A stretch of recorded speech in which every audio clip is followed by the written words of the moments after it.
Scarlett, listen to what I've got to say. Yeah. At this moment, because the information I have received, you are under arrest on suspicion of murder.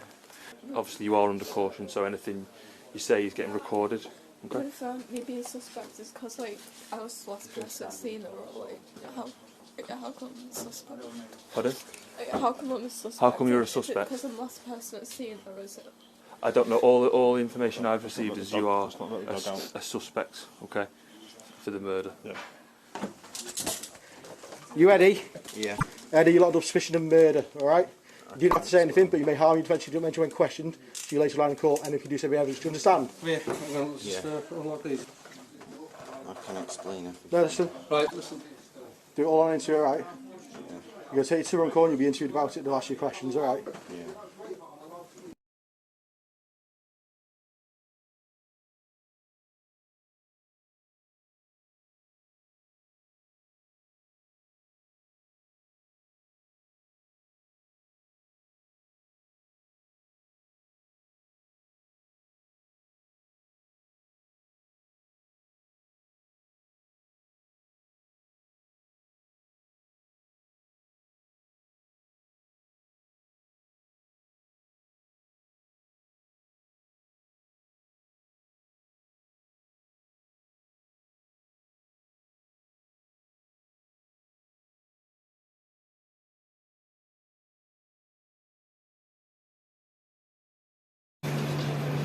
Prior to the trial, I had moments where I felt sorry for the defendants because they had ruined their own lives as well as ours. But now knowing the true nature and seeing the remorse for what they have done to Brianna, I have lost all sympathy that I may have previously had for them. And I am glad that they will spend many years in prison and away from society. I would like to take this opportunity to give my thanks to all involved in the outcome today.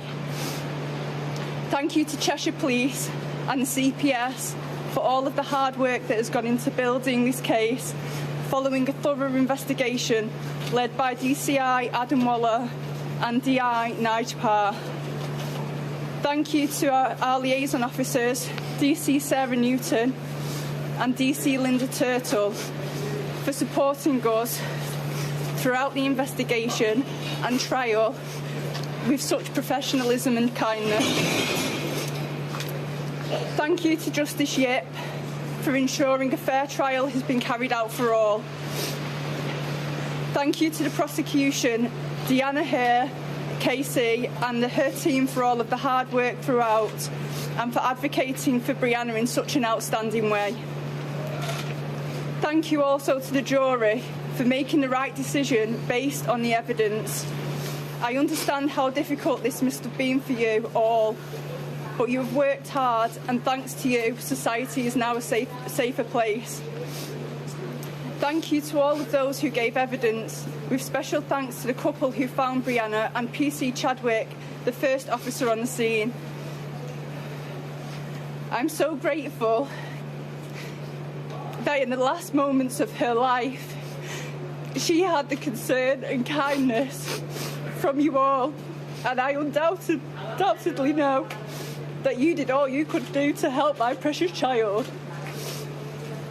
Thank you to the majority of the press who have reported sensitively throughout. This has meant a lot to our family and Brianna's friends. Lastly, please have some empathy and compassion for the families of the young people convicted of this horrific crime. They too have lost a child and they must live the rest of their lives knowing what their child has done. My family and I request some healing space for the next few weeks. However, I will be back at the end of January to continue my campaigning for better mental health support for young people and their families. Thank you.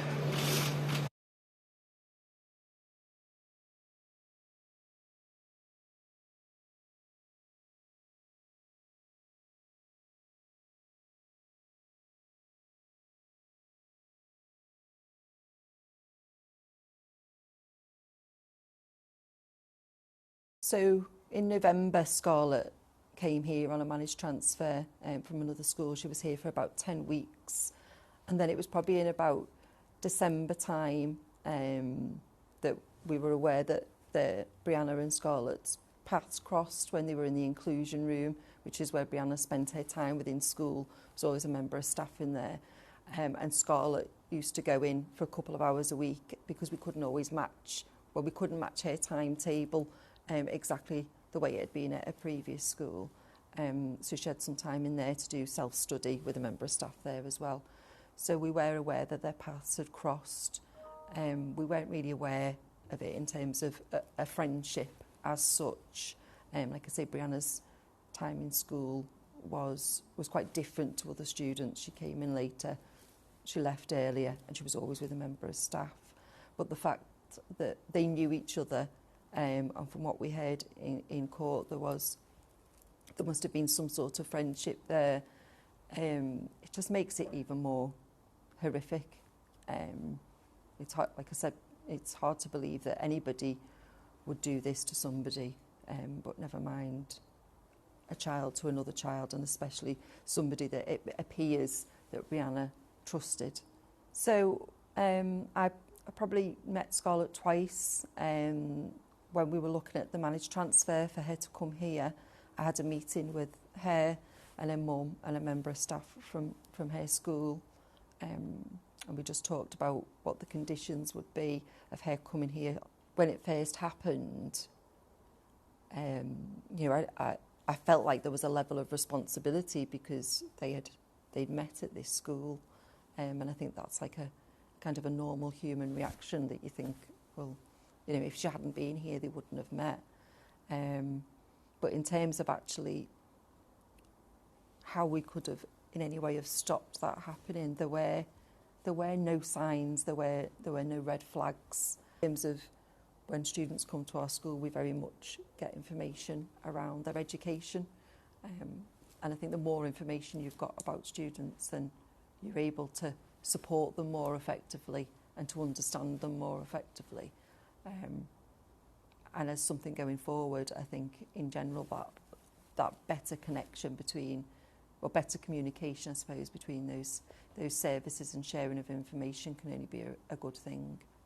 I would just never have thought that it would be so easy for a child to be able to access the dark web. I don't really even know what the dark web is, and you know, as an adult I wouldn't know how to access it. And for me there would be a presumption there that would be something that would be very difficult to access, and you know, for me it raises the question of why is that so easy to access, and how are children able to be able to access those things.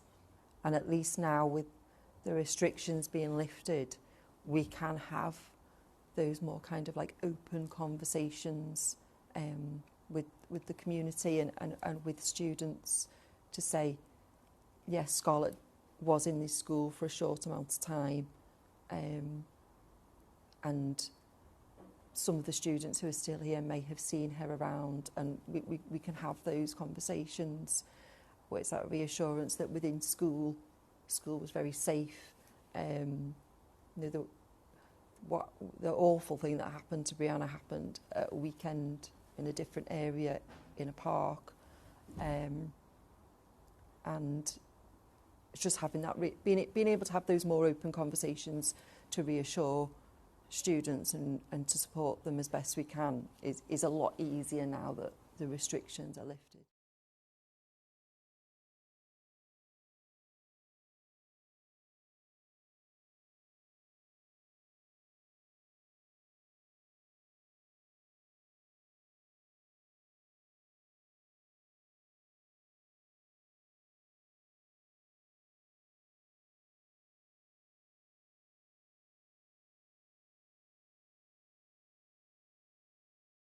Yeah, I think about it, you know, the brutality of it, the way she was befriended by this Scarlett, and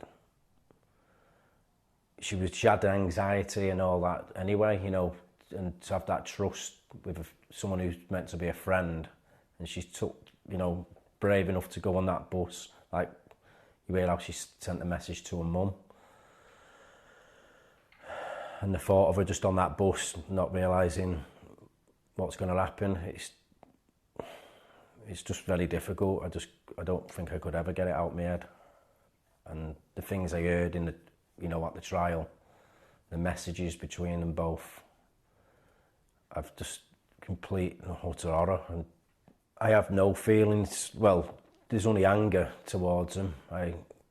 If I'm honest, I hate them.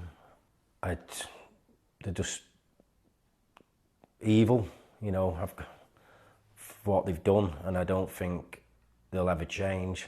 I think they'll always be monsters, and that's what they are to me. That's my feelings with them. They're just a pair of monsters. That's all I keep thinking about, her on her own in that park with them and what they've done, and I really wish I was there to protect her.